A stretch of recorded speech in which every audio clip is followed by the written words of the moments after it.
Dostlar salam. Bu videoda sizə Redmi Note 14 seriyasından olan Note 14 modelinin icmalını edəcəm. Note 14 Pro və Pro Plus modellərini də istəsəniz yorumda yazarsınız. Qutu açımı ilə başlayayım.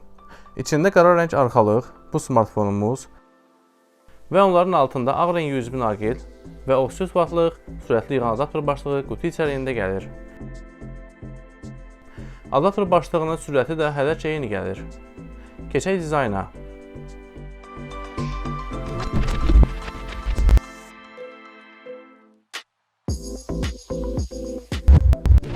Redmi Note 14-ün önündə tək kamera, ekranda qoruyucu qat var, üstündə qulaqlıq girişi, speaker, kickboard və mikrofon, sağında səs və güc düymələri, altında speaker, Type-C giriş, mikrofon və hibrid sim yuvası, 2 nömrəlidir, solunda heç nə yoxdur, arxasında 3 kamera və tək flash işıq yerləşdirilib. 4 rəngdə satışa buraxılıb, arxası və kənar çərçivəsi plastik materialdandır. Ekran 6.67 inç Full HD Plus 120 Hz AMOLED paneldən ibarətdir və Corning Gorilla Glass 5 ilə qorunur. Ümumi ölçülərini və çəkisini qeyd etmişəm. IP54 sudan və tozdan qorunma sertifikası var. Lakin suya salamaq olmaz.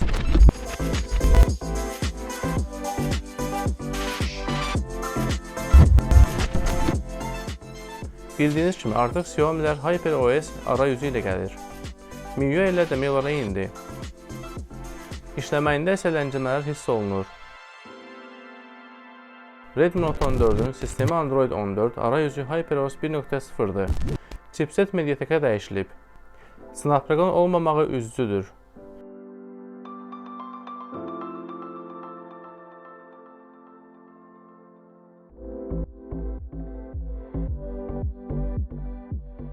Ekran herzini buradan dəyişə bilirsiniz. 120 Hz olmağı ekranda axıcılıq yaradır.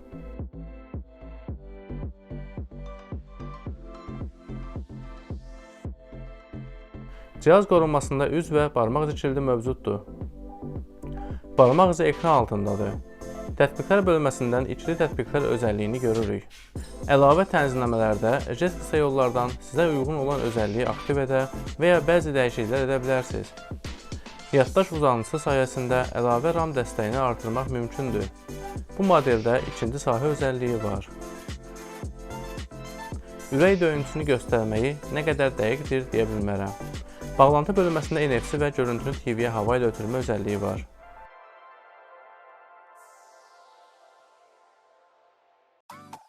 Kamerada geniş uzaq yoxdur, sadə və yaxından çəkiliş olur. Bir də makro çəkiliş kamerası mövcuddur. Lupa kimi çəkiliş edir.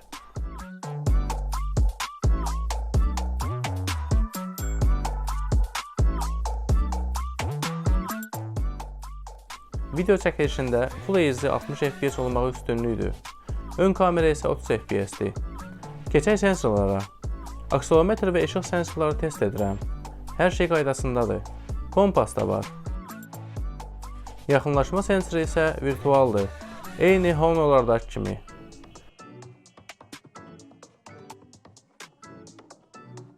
Jiroskop sensoru hər zaman Redmi Note seriyasında olur. Antutu benchmark nəticəsi ortadır. Keçək oyun testimizə.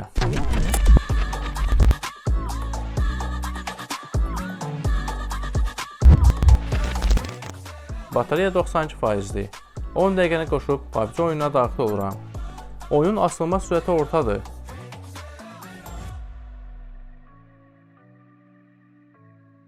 Redmi Note 14 gücünü 8 nömrəli Mediatek Helio G99 Ultra'dan alır.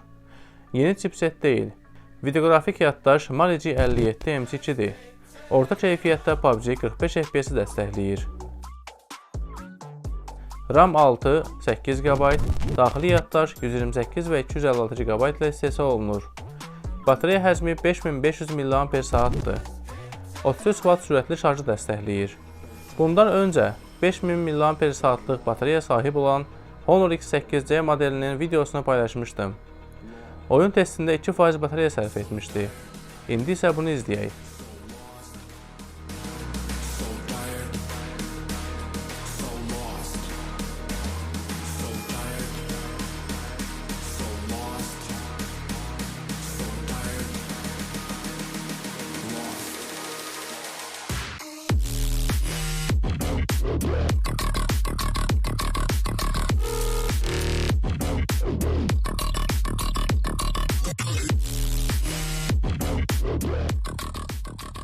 10 dəqiqə tamamdır və gördüyümüz kimi Honda X8 ilə eyni nəticəni paylaşdılar.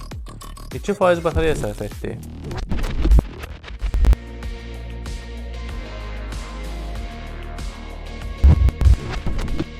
Redmi Note 14-ün əsas kamerası 108, makro 2, dərinlik 2 və ön 20 megapikseldir. Çəkilən nümunə şəkil və videolara baxa bilərsiniz.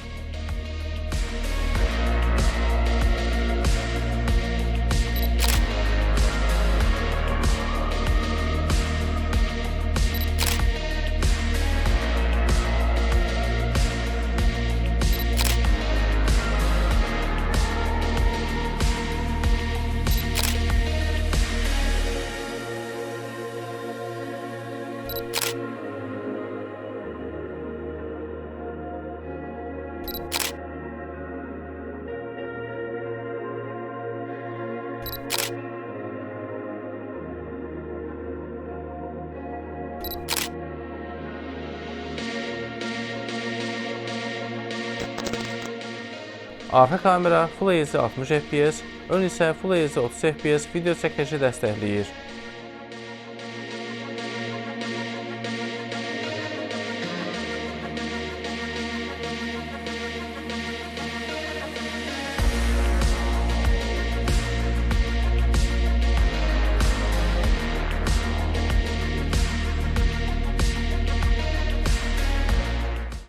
Xiaomi Redmi Note 14 modelində video çəkiliş zamanı səs yazma bu cür yazılır və video çəkilişi 6 dəfə yaxınlaşır.